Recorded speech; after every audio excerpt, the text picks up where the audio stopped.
Dev the fact speakers में मैं आपका स्वागत करता हूँ।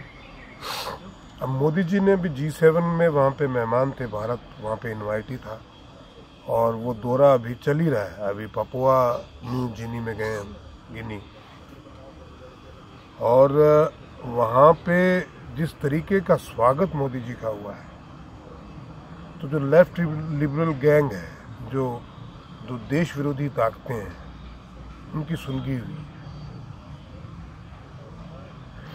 कि वहाँ पे अमेरिका के राष्ट्रपति जो बाइडेन आते हैं, उनसे मिलने के लिए गले मिलते हैं और कहते हैं कि साहब अपना ऑटोग्राफ दे दीजिए।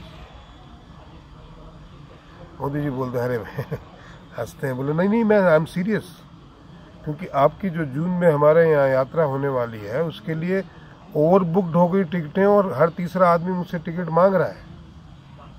आप अमेरिका में इतने पॉपुलर हैं, हमारे किसी भी प्रोग्राम के अंदर इतनी टिकटें नहीं गई, हमारे प्रोग्राम में नहीं जाती, पर आप जहाँ पे इन्वॉल्व हो जाते हैं वहाँ पे लोग जो हैं आपकी एक आपकी झलक पाने के लिए ललायत हैं। ऐसे उनका कहना है, मैं नहीं कह रहा हूँ, कि ऐसे लोगों का फ़ोन आया है टिकट के लिए जिनके बारे में मैंने पहले कभी सुना ही नहीं। तो आप अमेरिका में इतने पॉपुलर हैं। ऑस्ट्रेलिया में के जो प्रधानमंत्री जब उनसे मिले तो उन्होंने कहा, साहब आप ऑस्ट्रेलिया में तो आप you are the most popular guy.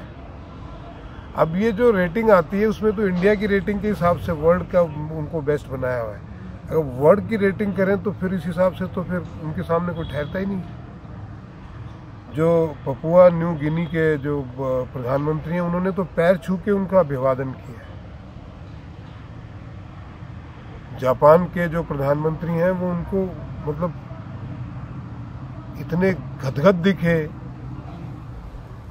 France के जो राष्ट्रपति हैं, मैक्रोनी, क्या नाम है उनका, वो यूक्रेन के जो राष्ट्रपति हैं, देखिए प्रधानमंत्री यूक्रेन के राष्ट्रपति से भी मिले हैं। रशिया से हमारे संबंध बहुत अच्छे हैं, वो रशिया हमारा बहुत पुराना दोस्त है, बट हमारी अपनी स्वतंत्र पॉलिसी है और वो यूक्रेन के राष्ट्रपति से मिले और बिना झिझक के मिले। और उन्होंने कहा अभी उस मीटिंग के बाद भी कि युद्ध की, मैंने पहले भी कहा था कि युद्ध की परिस्थितियां नहीं हैं, बातचीत से, डिप्लोमेसी से रास्ते हल होने चाहिए। और उन्होंने ये भी जोर दे के कहा कि मैं पूरा प्रयास करूंगा पर्सनल स्तर पे, व्यक्तिगत स्तर पे, कि ये युद्ध रुक जाए, इसका समाधान निकले। ये भारत के राष्ट्रपति प्रधानमंत्री मोदी जी ही कह सकते हैं।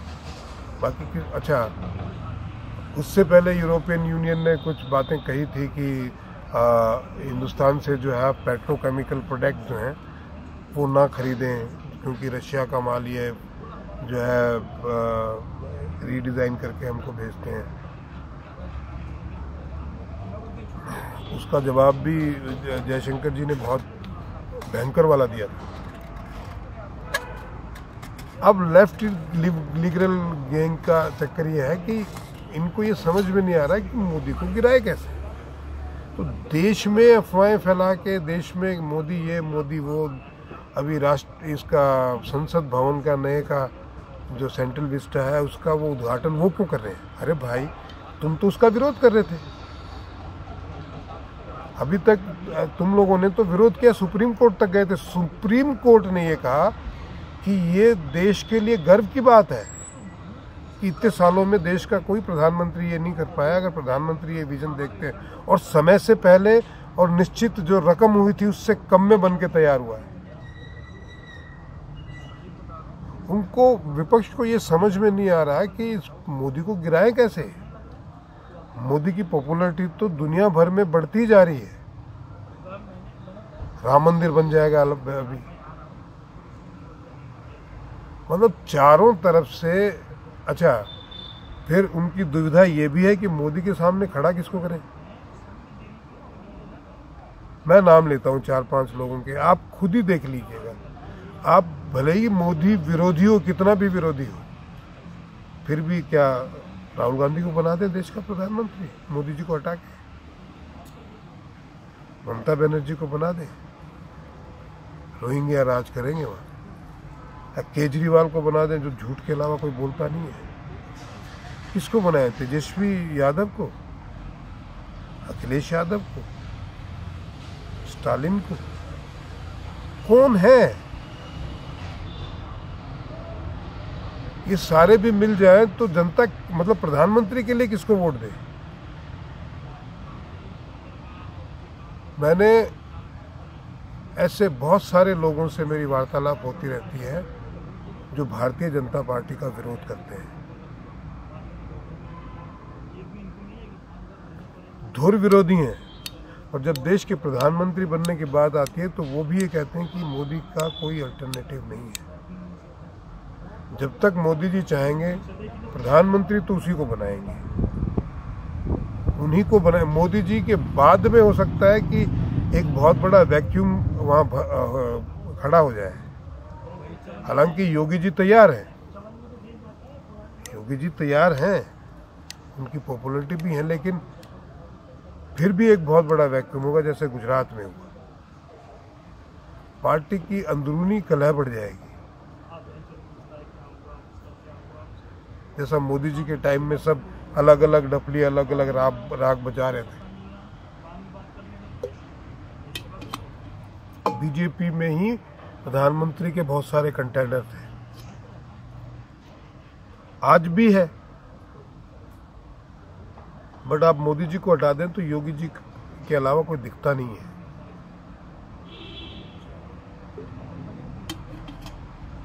और उनके पार्टी में बहुत सारे दुश्मन भी हैं। देखिए, बीजेपी में भी लोग नहीं चाहते कि मोदी प्रधानमंत्री रहे, ये भी मामला है। उनकी एज के, उनके समय के जितने भी लोग हैं वो मोदी को प्रधानमंत्री नहीं देखना चाहते। उनके अपने सपने थे। इवन नितिन गडकरी, राजनाथ सिंह, अरुण जेटली जी चले गए, सुषमा स्वराज चली गई, वसुंधरा राजे, शिवराज सिंह चौहान, कौन प्रधानमंत्री बनना नहीं चाहता? बट क्या वो मोदी के बराबर हैं? स्टेट नहीं संभलती, राष्ट्र संभलेगा। तो G7 के बाद में जितनी उनकी प्रसिद्धि विश्व स्तर पर और बढ़ी है, उससे देश के वो लोग बड़े परेशान हैं जो मोदी को हटाना चाहते हैं। अब क्या होगा? तरह तरह से गालियों का दौर शुरू होगा,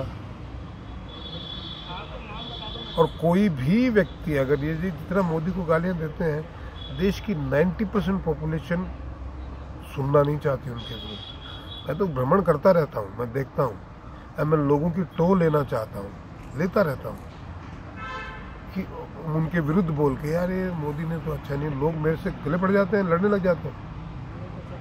मैंने ट्रेन की यात्राओं में लोगों से बात की, लोग ट्रेन में गले पड़ जाते हैं। मैंने स्टेशन पे बैठ के बात की, लोग स्टेशन पे गले पड़ जाते हैं। मैंने प्लेन में, एयरपोर्ट पे, सब जगह बातें करके देखी हैं, हर आदमी मेरे गले पड़ा है। ये पॉपुलैरिटी है, काम की वजह से है। ये सब लोग सिर्फ बातें करते हैं, झूठ बोलते हैं, अपने अपने परिवार को देखते हैं। एक ऐसा आदमी जो 24 घंटे देश के बारे में सोचता हो, और ऐसे लोग जो 24 घंटे सिर्फ अपने बारे में, अपने परिवार के बारे में सोचते हो, क्या कंपैरिजन है यार? हो सकता है क्या? मुझे बोलते हैं आप प्रो बीजेपी के हो, आप मोदी भक्त हो। हाँ हूँ भाई, मोदी भक्त मैं, क्योंकि वो काम करता है देश के लिए, और ये देश मेरा है, मैं इसका नागरिक हूँ, और मेरे देश के लिए जो काम करेगा मैं उसका भक्त हूँ। मैं शास्त्री जी का भी भक्त हूँ। मैंने एक वक्त खाना खाना छोड़ दिया था। मैं इंदिरा जी का भी भक्त था जब उन्होंने बांग्लादेश बनाया, और जब उन्होंने इंटरनल पॉलिटिक्स के लिए टेररिस्ट बनाने शुरू कर दिए, इसके सामने इसको खड़ा कर, उसके सामने उसको खड़ा कर, हर स्टेट के अंदर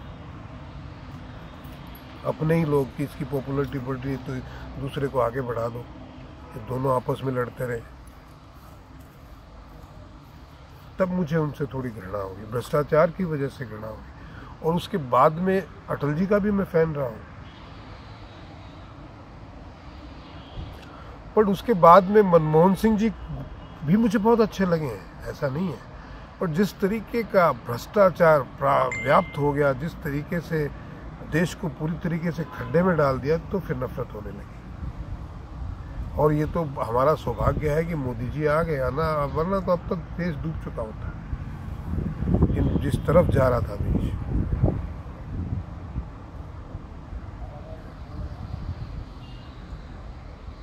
तो ये कहानी है। तो ये जो लेफ्ट लिबरल है, जो लुटियंस हैं, उनकी हवाइयाँ उड़ी पड़ी है। और ये जो अभी कर्नाटक में इन्होंने हाथ दिखा दिखा के, ये तो 2019 के चुनाव से पहले 2018 में भी ऐसी हाथ दिखा दिखा के हुआ था। उसी कर्नाटक के अंदर 35 सीटें आई, मतलब आई डोंट नो कितनी आई, जितनी भी है, 3 सीटें खाली बाहर गई, बाकी सारी सीटें मोदी जी को आई। और ऐसे ही हाथ दिखा रहे थे वो कुमार स्वामी की गवर्नमेंट बना, अभी भी वही है।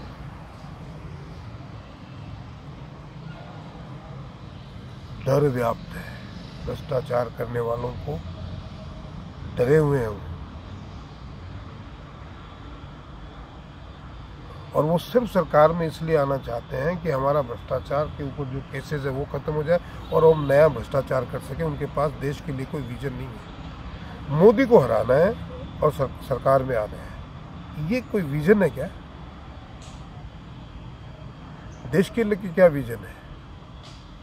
देश के अभाड़ में हमारा परिवार, हम।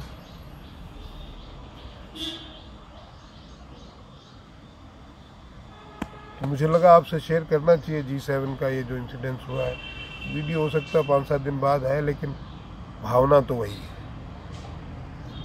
प्लीज़ सब्सक्राइब कीजिए, शेयर कीजिए, कमेंट कीजिए, ज़्यादा से ज़्यादा लोगों तक पहुंचाइए, जिससे सच बोला निरंतर बोलते रहें हम और लोग सुनते रहें। महादेव।